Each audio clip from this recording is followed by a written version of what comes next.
It all started when I overheard a casual conversation in the break room about a coworker named Sarah.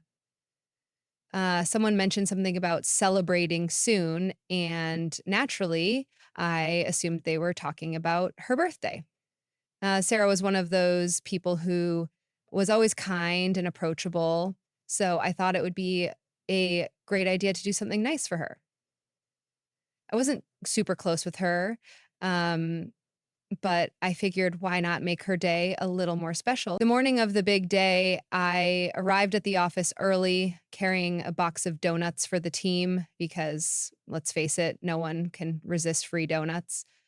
I even practiced singing happy birthday in the car on the way there, just to make sure I nailed the tone, upbeat, not too loud, and definitely cheerful. When Sarah walked into the office, I was ready.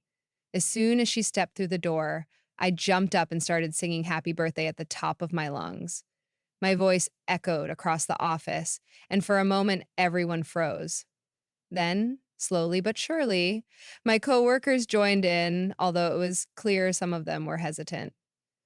Sarah stood there, looking completely stunned. As the song ended, she smiled awkwardly and said, "Oh, thank you.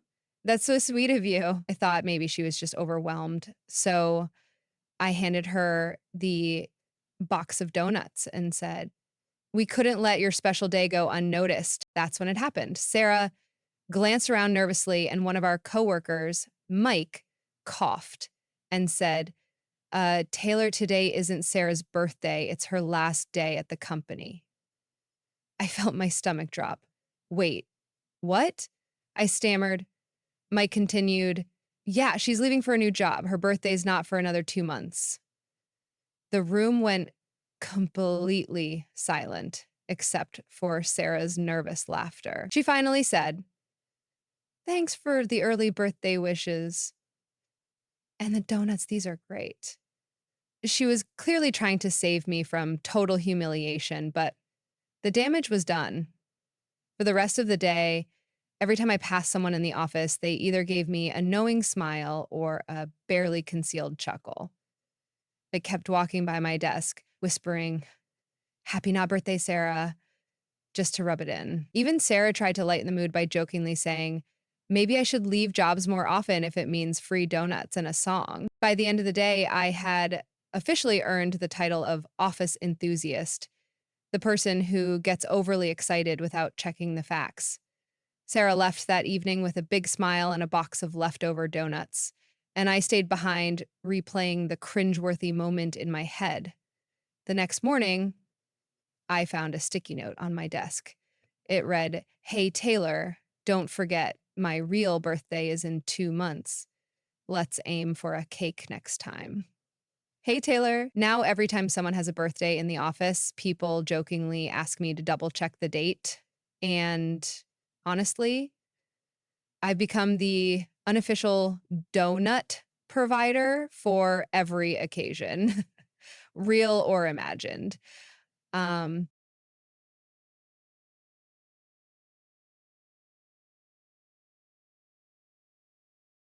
I was thrilled to find I had an empty seat next to me on a short flight until the last minute when a man holding a squirming toddler sat down.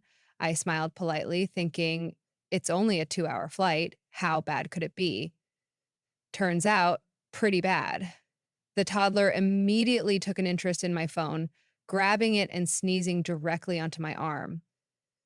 Then, as I tried to retrieve my phone, they sneezed directly onto my arm. The father apologized profusely, but it didn't stop the child from kicking my leg repeatedly while singing Baby Shark at the top of their lungs. Um, by the end of the flight, I was sticky, exhausted, and humming "do do do" in my head, vowing to always choose a window seat from now on to avoid toddlers in the aisle.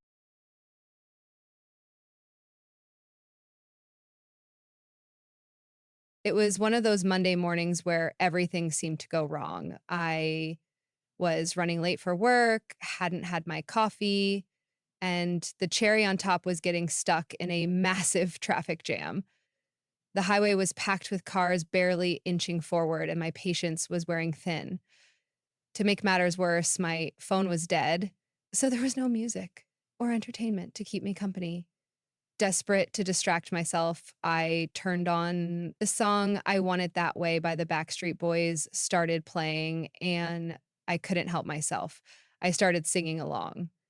At first, I kept it quiet, but as the song built up, I got into it.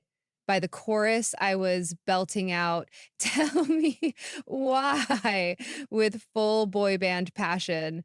In that moment, it was just me, my car, and the music. Oh,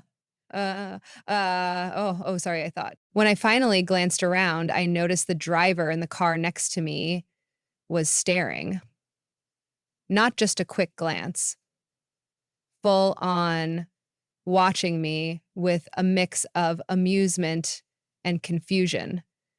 Embarrassed, I stopped mid-snote and pretended to look for something in my glove compartment, but it didn't end there.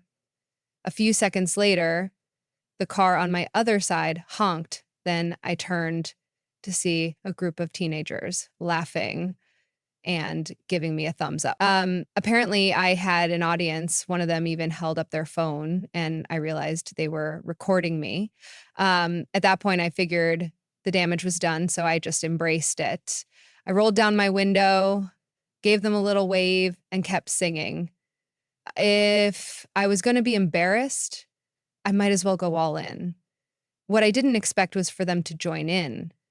The teenagers started singing along loudly and enthusiastically. Other drivers around us began noticing, and before long, I saw a few more people laughing and singing along from their cars. It was like a mini traffic jam concert. For a brief moment, the frustration of being stuck in traffic disappeared. Everyone was smiling, singing, and enjoying the unexpected entertainment. Even the guy who had been staring earlier gave me a nod of approval as he rolled up his window to hide his grin. Eventually, the traffic started moving again, and the impromptu concert came to an end. I arrived at work late, but in a surprisingly good mood. A few days later, one of my coworkers sent me a video they'd seen online titled Backstreet Boys Traffic Jam Karaoke. It was me singing my heart out in my car, completely unaware that I was about to go viral. My coworkers didn't let me live it down for weeks, but honestly, I wouldn't change a thing. Sometimes all you need is a good song and a little embarrassment to turn a bad day around.